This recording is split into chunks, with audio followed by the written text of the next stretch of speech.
Welcome back to Talent Take 5. I'm your host, Andrew Sterling. Today's conversation is a little bit different for Talent Take 5. We're talking about finance leadership and the intersection with talent management. But stay with me because if you're an HR leader or a finance leader, this might be one of the most valuable episodes you listen to all year. My guest is Priya Chanduraj. She's the president and CEO of FinTeam One, which provides fractional CFO services to growing companies. She previously served as president of FEI Boston. That's the Financial Executives International, which is one of the largest chapters in the country with hundreds of CFOs, controllers, and finance leaders. But here's why I wanted to talk with Priya. She spent 20 plus years building and scaling finance teams across global energy companies like AES, Schneider Electric, and Blue Wave Energy. She's been CFO. She's led massive digital transformations. She's done deals, and now she's helping companies to figure out their financial leadership strategy through FinTeam One. So if you're a CHRO, a talent leader, HR business partner, you need to understand how CFOs think about workforce planning and people investments, and Priya is going to share what she's forecasting for the next 5 years in people management and the challenges that she's seeing. So Priya, welcome to Talent Take 5, and so good to see you. Andrew, thank you so much for having me on this show. I love listening to Talent Take 5 and definitely enjoy working with you and also just listening to all the key insights because, to be honest, everything is about people. So Priya, before we dive into some of the workforce planning stuff we were talking about pre-pod and what you're seeing ahead, let's talk a little bit about your journey. So you spent 2 decades in the energy sector. You worked your way up to the CFO role. Take us through that path. What drew you to financial leadership? To be honest, I think I always just had, a passion for numbers, it worked really well for me for a long time. But then I understood that with a team and with the right people, the energy just exponentially works better. And to put it in more like, financial terms, it's more like a capital allocation decision because people is capital in my mind. And I think that was really a big thing for larger companies. Again, I think it's really thinking about how well you can treat your people, and then you see the value that you give them and what value they bring to us. And how many companies that you work with or teams that you worked with, you just stay there because the people are so nice to you, or you love or enjoy being with the right teams, right? So I do think that most of the organizations, it's really about the people. I mean, if I go back to my journey as well, I think that's when I realized that as you go into various teams and various deliverables, those are very transactional. But however, the investment you do with people are lifelong. And when you work with people, you're able to deliver more value to the organization. You have more alignment. And I think you build a culture that aligns with your core value with the people that you have. So I really did feel that's how I was able to influence and communicate and feel part of one. I was part of a team. I also was able to build a team and a culture that was so critical for what we delivered as part of an organization. So I really feel the culture of the organization made us or helped us to kind of scale up our skills internally, but also made us better leaders. I'm glad you ended that with the leader lens because, right, no matter what area of the business you're in, if it's engineering or once you finance, human resources, to get to the place of being a leader, I'm really interested in hearing your perspective on some of the best leadership principles and lessons that you learned in your journey to become a CFO and run a large team. What are some things that stand out to you as some of the biggest lessons that led to your success in finance? So I think personally for me, I think I had to know my crap, like, know my shit, to be honest. Like if you say, like, I really had to know what my core skill set was and what I'm good at and have clarity on what I can rely on with my team and delegate to them and trust them. right? And that was a big part. Like, I don't want to just tell you, I feel like I need to explain certain things because I want to share like a small example. Like I had teams globally across, in different time zones because I was in global roles.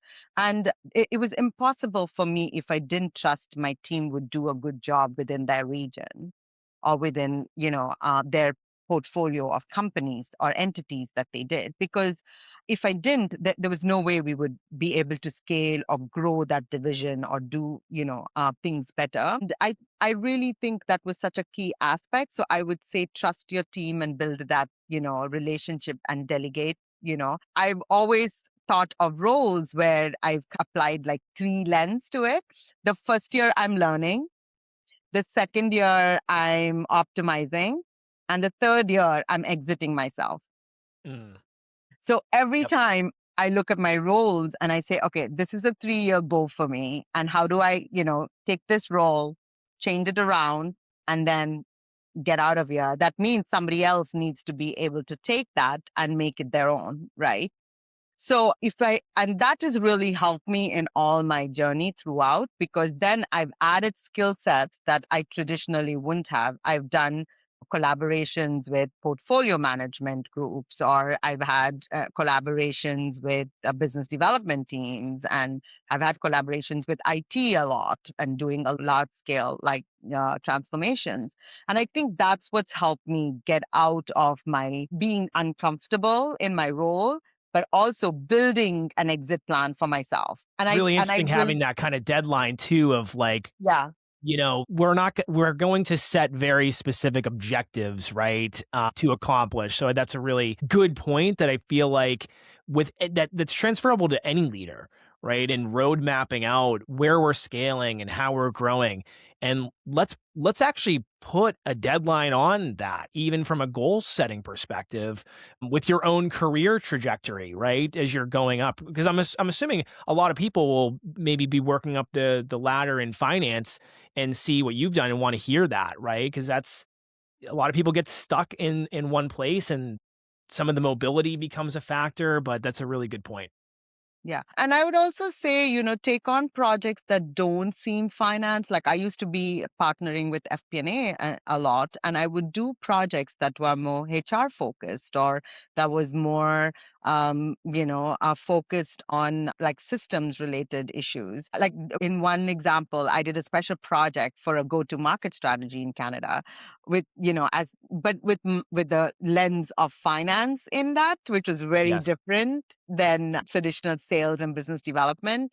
So I really do think that, you know, people need to take initiatives outside their comfort zone, take roles that are still, you can use your talent and your core skill set, but kind of complement it because when you look at things in a different lens, it's really helpful. It's a great point. The thing that I see time and time again with any leader is this business acumen and understanding other areas of the business and not being so narrowed in and siloed on just your focus, right? If you're only concerned and thinking through the lens of just finance or just engineering or just sales, companies can, that's corrosive to a company. You need collaboration and you need an inherent understanding of how the business works.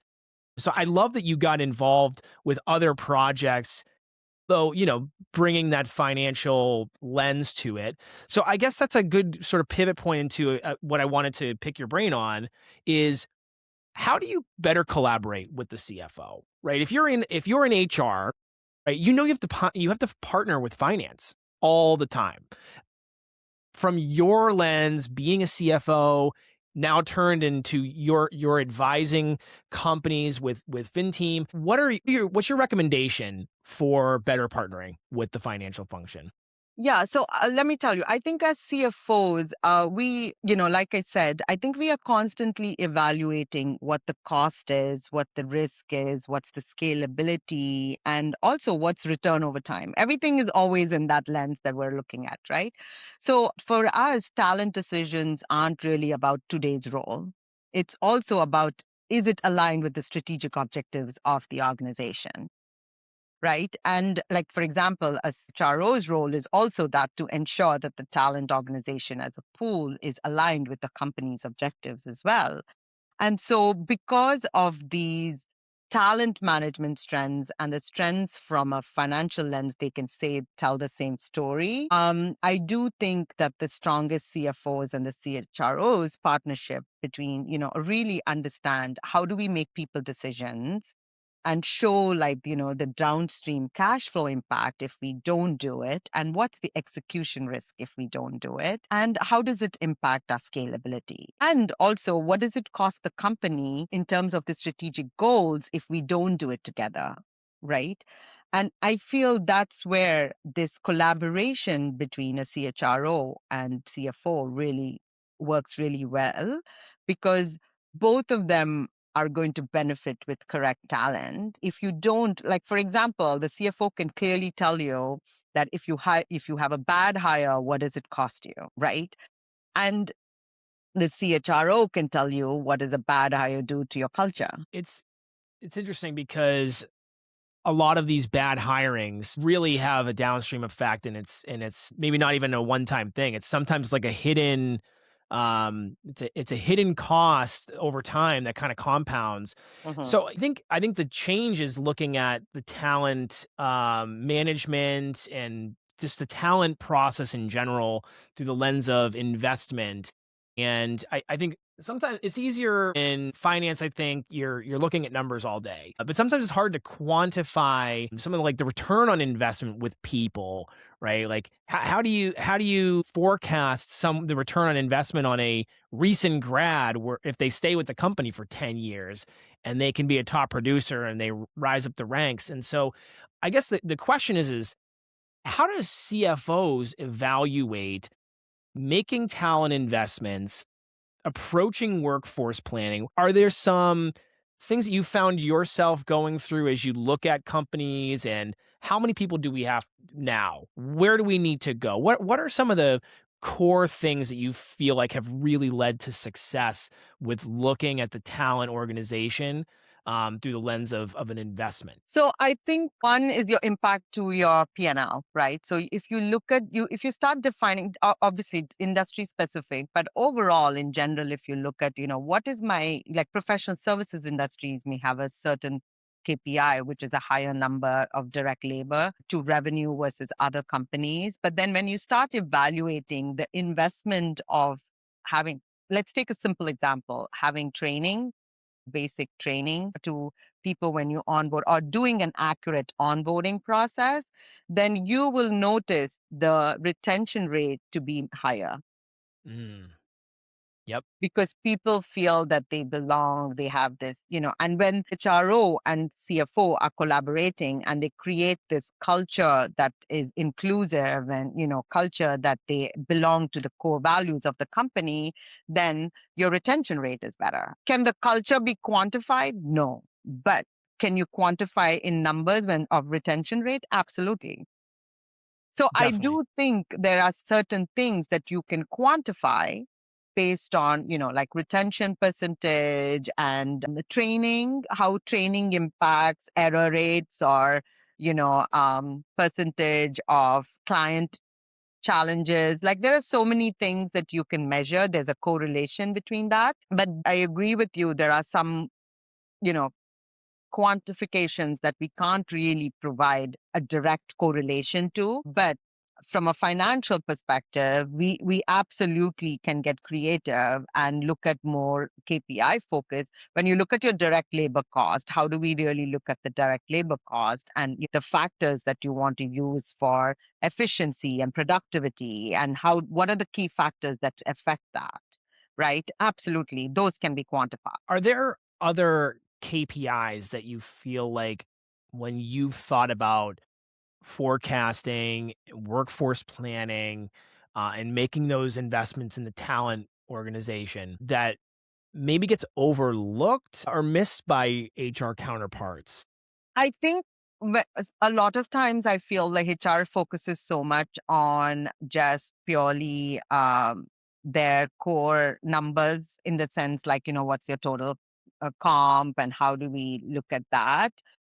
I really think they don't. I'm not supposed to say like what people should do, but I do think that there is that correlation between productivity and, you know, what is this cost of impact to the Mm, organization. I feel that is not really measured. I will agree it's harder to measure, but I think if we're able to measure that, the initiatives that the HR function does, like, what's the impact of training? What's the impact of accurate onboarding? What is the impact of team building events that you do? The investments that we do for our people and having better healthcare systems. Like, can we measure that? Absolutely, because then you have better retention, things like that. So there are things that you can showcase, that you can measure, but I don't think overall, I also include, CFOs as part of that, right? I don't think we've done a great job in general looking at all these criteria and saying, let's see if, our direct labor gets impacted with, these factors. And is there a correlation between the two? Is there a ratio we can come up with that's an ideal ratio? And I think this is experimental. And now we have tools that allows us to do this. So absolutely, we'll see more and more of people doing this and figuring out the right correlation. And it's industry specific, specific to the organization, specific to like measuring the culture of the organization, because measuring culture is hard. Right. I very feel hard. that's where I would like invest. If we are able to measure the culture of the organization, align it with the financial implication of it, I would say would be really a good measure for us. And we tried to do that, to be honest, with one of our larger companies. We've tried to build that correlation.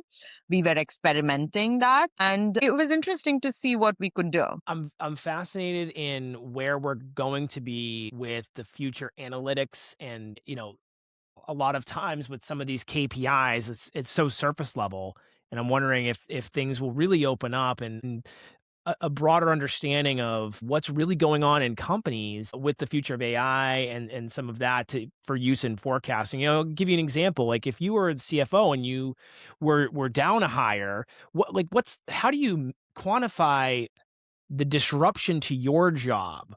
Where if you haven't been able to fill this one job, now HR and talent might be saying, well, we're tracking time to fill and we're tracking some of these things, but what's the opportunity cost, from the loss of productivity because they've had to pick up the slack with an opening, right? It's like hard to kind of quantify all of that in one KPI. And I'm wondering if AI will play a role in some of that analytics. And so maybe that's a good pivot point for us to talk about sort of the challenges ahead. And AI is on everyone's mind, right? I mean, this is a 3-year old thing, ChatGPT coming out November of 22, and it's been a really interesting few years, not without its challenges and disruption already, to the employment market.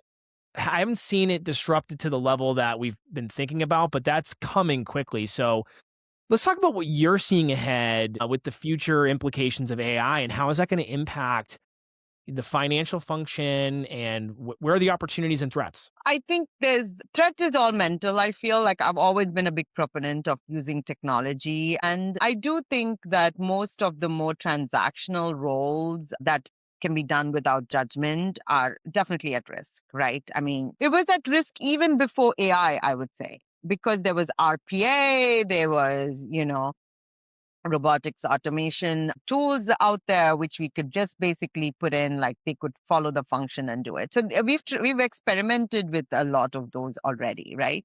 So I feel like that was coming either way. It was, AI just enabled it to be more faster Yes. in more common language versus as, using any of these other tools, blockchain, RPM to do that. So what I think is emerging from a finance perspective, I would say that people are going to see that we're going to see more, I would say, translators of, we would be combining data, Mm. strategy, business content into our predictability, right? To me, I think that is where right now we're not there yet. But I would see that trend. I mean, that's what I would say. We would be more finance translators, business. planning would be done better. Financial models are going to be more Yes. sophisticated. It would use external data that we don't. I mean, today, if we have to build a model, it's, ground up, right? Like we build a model, we'll use a X factor, Y factor, da, da, da. But then it's like a large Excel or whatever, like tool we use, which kind of puts in all these factors. But I think, in the future, it can predict based on other criterias. Like if you think of energy, the energy demand for like, for a certain country, for a certain segment, if they have a data center in that location, like it can go as specific, as broad as you want, extremely detailed with the data that's available, and the data will be available. And so you can build out your strategy and align it with your predictive model that you want, which I think will be fascinating. So the opportunity I feel is there. And what is the threat? I think the threat is us not learning. I think we need to be super adaptive. If you are in, a C level and you're not using any AI tool, I think get on it. Mhm. Even low risk, get a subscription, do it for your personal self, like, directions, Play with the restaurant name. Yeah, play with the tool, get comfortable. To me, I think that's all I can say because your kids and their kids, anyone who's younger right now, everything they're using is through like AI.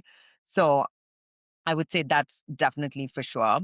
And then also, when I see of opportunity, I think we'll need fewer processes because everything would be so interconnected. And I think we will be more architects. So we'll think more broader, more strategy, more higher, and things that, we have to upskill ourselves to think beyond the box. And, I do think that it becomes more about us and what we want to drive and how do we think through that at a macro level and more strategy related. Our skill set have to be changed. We need to understand more data. I do think that in the finance function, we're going to see more data scientists and business analysts who kind of be combined so they can read the information and make sense of it, identify the trend or issues, you know. I think that will really be the shift I'm expecting. Do you see there being in finance, is there a particular role or skill area that you feel like is either going to be most disrupted or maybe the most, empowered with this? Think the controllership function would be super automated. That In would what be way? the easy What way. specifically would be part Because of the see, that's a automation that you see? very non-judgmental, easy, transactional in nature in terms of doing the work. Because every transaction that comes, there are two sides of the transaction. It's easily reported. And over a course of so many historic years right now, finance hasn't changed that much, right? So it is that would become super easy.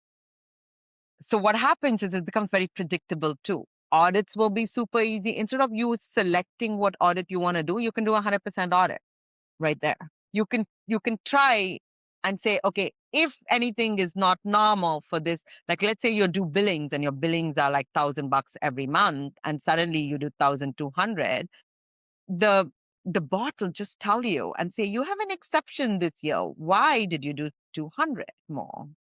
That is something that we need to audit, right? So it'll track and tell you things that are outside your norm because it already knows all these 90% of transactions are normal. Like there's nothing for you to check. It's 100% reconciled. So you don't even have to audit it. So I would say like audit will get impacted. I think how we do, our accounting will definitely get impacted because of that. It'll be so, a controllership function will be more enhanced and automated instead of it being more manual and transactional. I think it represents a huge shift in how we think about education. You think about people that are going to be entering college, the workforce for the first time with this whole technology, right? When you were getting started, this was, I mean, it's just, you can't even comprehend what you would have done if this existed. And, it's just interesting where we're going to go with this. You kind of touched on it a little bit from the learning standpoint that's a big concern. The World Economic Forum predicted that 60% of the current workforce will need reskilling by 2030. And Hmm. that's in 4 years. That's like Yeah. that's a huge number. And also, too, what is the cost of that?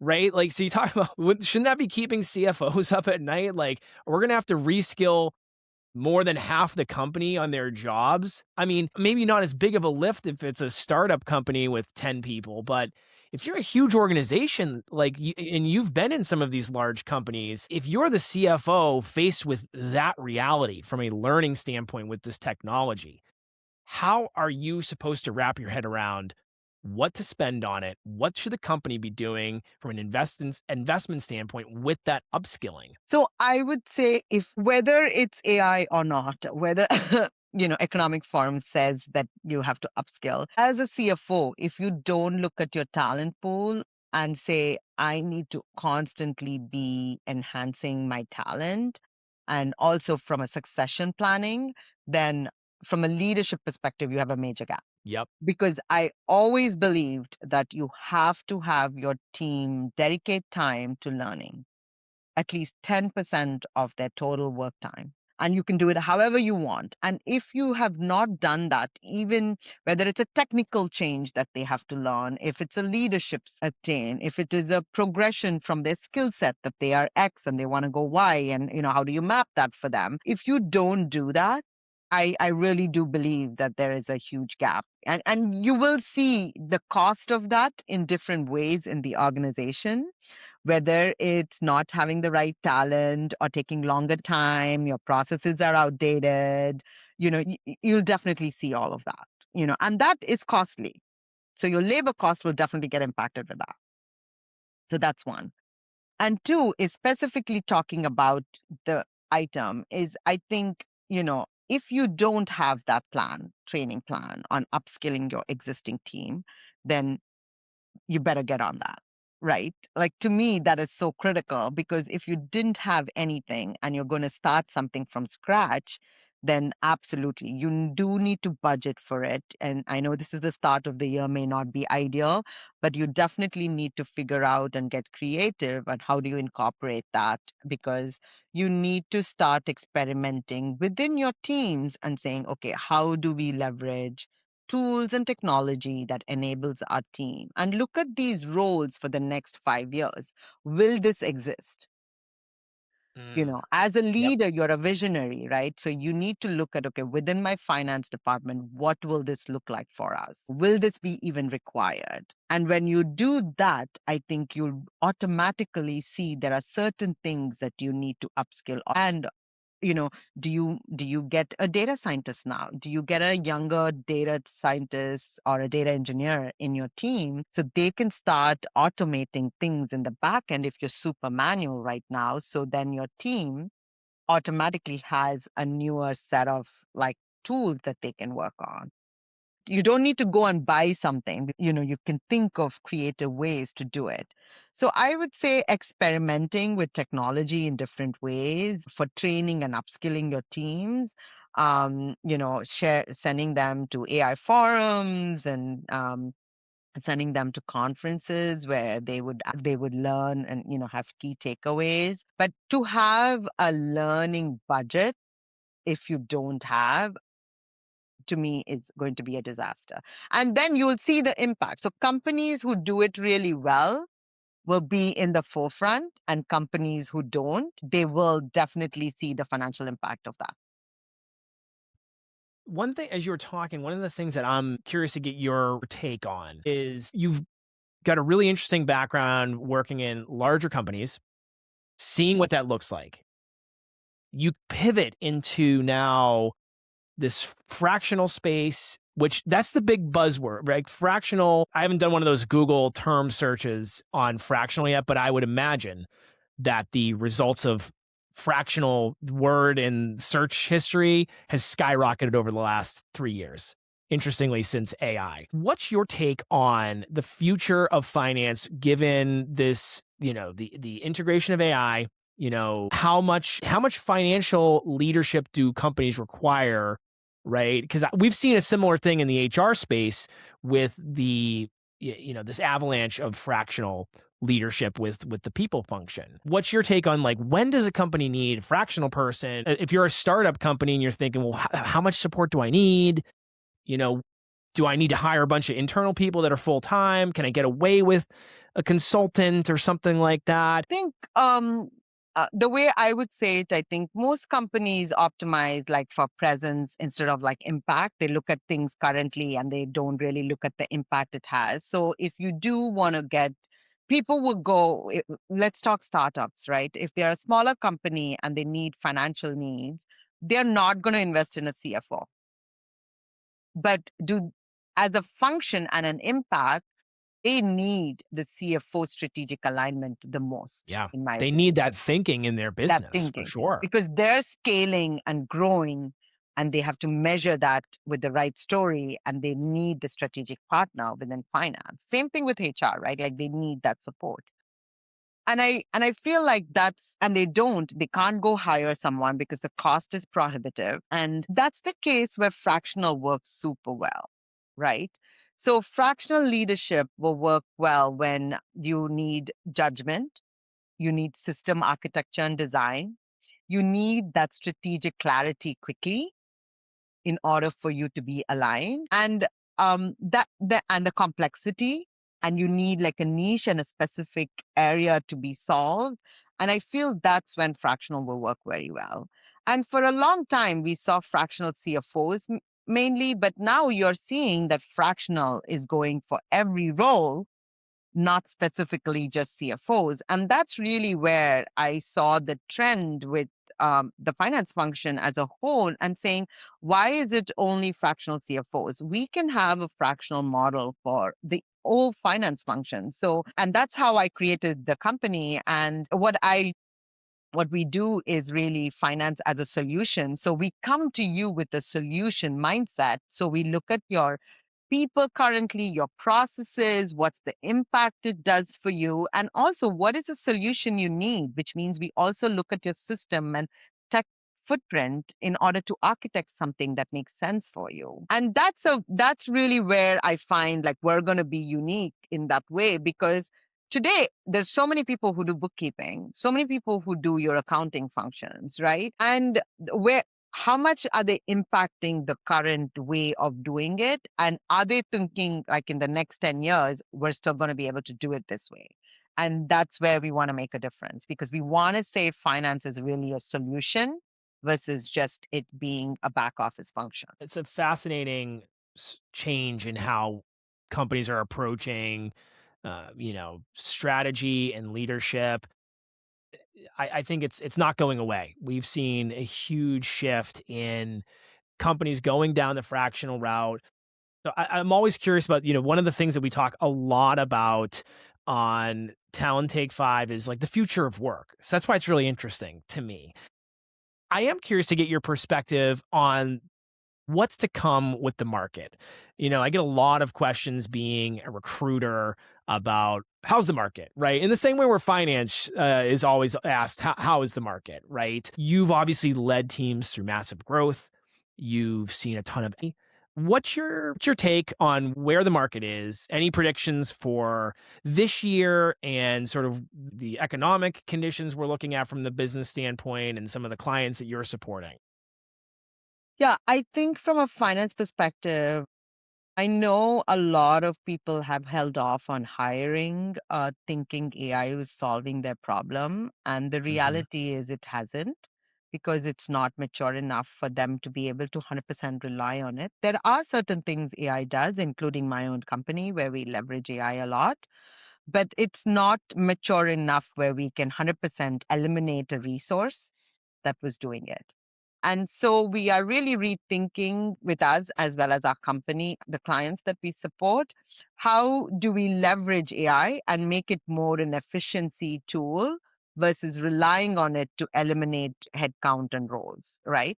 Which means there is absolutely a need for financial acumen and financial talent within our industry. But I think they also need to pivot to be adaptive, to leverage tools and be more efficient, because everybody thinks you can write a script and AI will give you your financial model. But we know it's not true, because you do need somebody to support us to kind of go through the mindset of, okay, what are we looking at the so I don't want to go into the details of all of that, but I do think that there is talent that we need. our skill set is going to change a little bit. Our skill set requirements for roles is going to change a little bit. And definitely we'll leverage more and more of AI. You'll see AI investment going higher from companies for sure. The cost of AI is going to go up for us, but we'll also have a similar or equal cost on headcount as well, because I don't think they are at a place where we could take one or the other, you know? Yeah, it's interesting, right? I mean, AI is automating a lot of the tactical work. And I mean, the argument is that it should be freeing people up for strategic thinking. You know, you're obviously living this in finance. When I'm talking with other leaders, it might be a head of HR, I stress the need to improve their financial acumen. I think it's so important, really, for anybody that's in a business leadership position, not just the CFO, right? It's like we all, the Need to know. success and health of a company is it's kind of all hands on deck. What do you wish, other leaders in other areas of the business would get or improve their own financial acumen? What would that look like if you were to make a recommendation like, "Hey, be better at this," like no budgeting better or, get better at Excel or something like I that? really think they need to do a one-on-one, just understanding the core basic financial acumen as a leader. They need to know their P&L and balance sheet, I would say, like as basic as that is going to be, because you Yes. need to know your numbers as a leader, whether you're a CHRO or like a talent manager. You need to know what this costs, like how do we measure them and how do you impact them, because that's your P&L, right? So to me, I feel like that's something that if they are not comfortable and they're not aware, I think they need to get comfortable and they need to learn it. And today with AI, learning has made it so easy. So there is no excuse for us to not learn something. And I also think that will enable you to be better leaders themselves because you're more well-rounded. So you have going to acquire a skill that you didn't have as a leader, which is so critical today. And if you're in the finance function, right? I mean, you were obviously the past president of FEI Boston, so you've had a front row seat to what so many financial leaders are wrestling with and some of their challenges from inside the locker room in finance. What are some of the biggest concerns right now that CFOs are thinking about? I mean, we talked about AI, but what other things are folks concerned with coming into this new year? I would say I think everyone last year was quite disruptive from a financial perspective, right? Because of like the tariffs, there was a lot of stuff and companies that are was impacted by that. Those were really the key items that they were holding off on making decisions because of the market conditions that was there, that information was not reliable and they couldn't really make proper strategic decisions for 2025 that would help the company align. But I think going into 2026, a lot of them have accepted that market condition as a norm instead of being an exception, and have started to make decisions that would still ensure that they can take decisions for the company and move on strategically. So they've started to make strategic decisions which have financial implication one way or the other to keep making progress for the company instead of relying on market conditions and the news that's happening on the financial sector. I think that's definitely been a key trend you'll see. On the M&A side, I think a lot of capital has been, with interest rates and the impact on the capital market. I think the capital is also you will see a lot of those transactions that were held for more than 18 months now, that you will Yes. see those transactions coming to play. But also you'll see more strategic initiatives, also like strategic M&A deals coming into the market as well, which you would have not thought of. I would say, and I think those, in my view, will summarize like how things are going to change. But also one of the things I will say is I've also noticed a lot of companies are hesitant to hire people right Yes.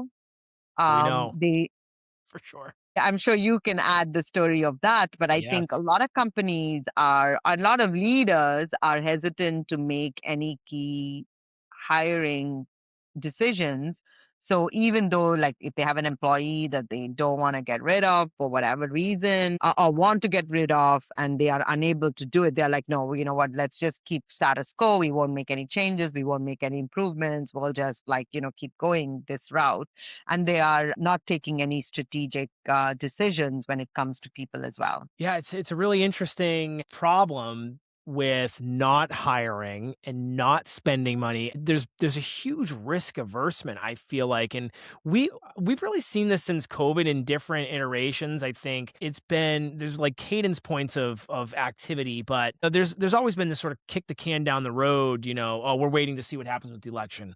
Oh, we're waiting to see what happens with the tariffs, or we're waiting to see what happens with the COVID. So it seems like there's always an excuse to not act. And I think that's my worry is that's going to hurt companies. And I just suspect that under the surface, there is the next wave of sort of that great resignation. I think there's been they call it quiet cracking, Hmm. where basically I think people know that the market's been challenging. And so if you're in a position, you're not likely to leave knowing that it's like there's a little bit of uncertainty around how confident you would be to get another role. So you're apt to stay in a company, but then I feel like the engagement level goes down because they feel like the company's not investing in growing and building around the team and trying to win and get better. I think any top talent would want to go work for a company that's invested in putting talent around them that wants to win. And I feel like a lot of companies are hurting themselves in the long run just to save face in the short term and not make an investment. At some point, like you've got to spend money to make money, as they say. So I'm not sure your reaction to that, but that's kind of what I'm worried about with regards to the hiring. It could be a very beneficial thing from the staffing lens where we'll see a lot of movement, but I do think it's an employer driven problem where the lack of hiring is creating sort of a downstream effect with that. What's your reaction to that? No, I completely agree. And I do think that you can't really wait to be invited to a room to do certain things. I think you need to make that investment and be ready so that you can execute on your strategic objectives for the year. But not everybody is thinking being super conservative right now when it comes to capital, including their talent investment. So for a financial leader that's listening to us, that is thinking about how do I get better at stronger workforce planning capabilities, looking at the talent lens, like what would the first step be for them to take to develop better capabilities in that area? So I think they have to definitely think of, the best thing I told you was, do you have a training? Like, look at your talent pool and say, do you have a training plan? Like, if you don't have a baseline training plan for your existing talent, it's going to cost you 50 plus more percentage of your cost of hiring and recruitment. Let go of someone, right? Like, the cost of getting somebody to the new role is going to be 150% for sure. So I would say it's easier to add the 10% to start thinking about upskilling and maintaining your team, and also being ready when you do need to make the right investment, and having the cost budgeted for recruitment as you're aligned with your strategy. And I would say always be agile while you're thinking about it and adaptive, but also have a playbook which allows you to do these decisions quickly without having to impact your overall objective for the year. And I think that we have to be a little bit creative when it comes to that right now and enable ourselves some grace to be able to do that too. Because For sure. in w- CFOs, we have a lot of pressure as well to deliver all the time. And so I feel like we need to take some grace for ourselves because it's a very stressful job. Definitely. So I think keeping ourselves accountable, but also giving ourselves some grace, but also building in these key like adders that allows us to be better leaders because now we have a team that is capable and upskilled all the time that enables us to be better. And so speaking of teams too, for companies that are trying to figure out their finance leadership model, Yeah. when do they need fractional support versus full time? And I guess a good way for us to start to wrap things up is like for FinTeam One, like who's a good target company for you guys, and who would make sense and who wouldn't? Yeah. So I mean, from a company perspective, I always say there are different things that we do as fractional CFO services. We can do from 5 million onwards, up to, 20, 25 million. And also it really depends on how they are structured, what type of industry they are, and that really tells us how do we build a fractional team for them. And that's why I say finance as a solution, because maybe you have a CFO, but you need accounting to be more stronger and a controllership team to be stronger. And we'll build a team around it. We again look at people, process, systems within the finance function and build something that's more holistic for them. If they need some tax support, then we build that as well as part of it, because you don't need a dedicated tax person, but you just need it fractionally as a consultant as and when required. And so I really treat that aspect for a client as like, their time is like capital and investment and impact that we can bring for them. And when we look at finance as a function in these smaller chunks, we are able to build a fractional model better. So they can be anywhere from starting from a 5 million to 100 million, and they have specific needs on how we build it. And that's where we'll need, like if they need financial system support, then we go in and provide support specifically on the financial systems aspect. It's fascinating work.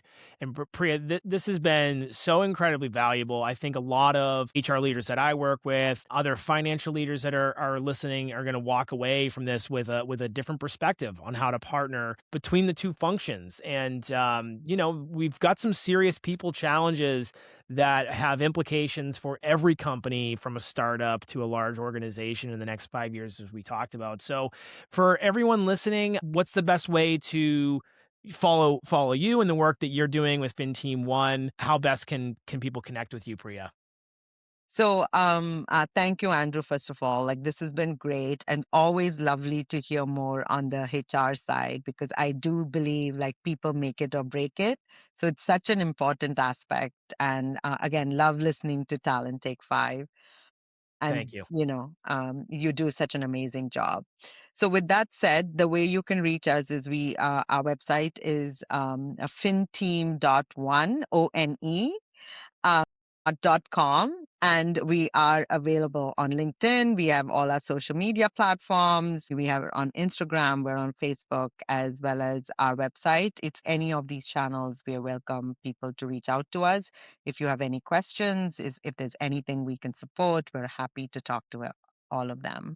That's great. And I'd be remiss from when we first met through FEI, where I know obviously you'd spent a lot of work, and I was so impressed and felt so welcomed and just amazed at the content there. And I know you're still active in the past president, but highly encourage any of our financial professionals listening to check out FEI.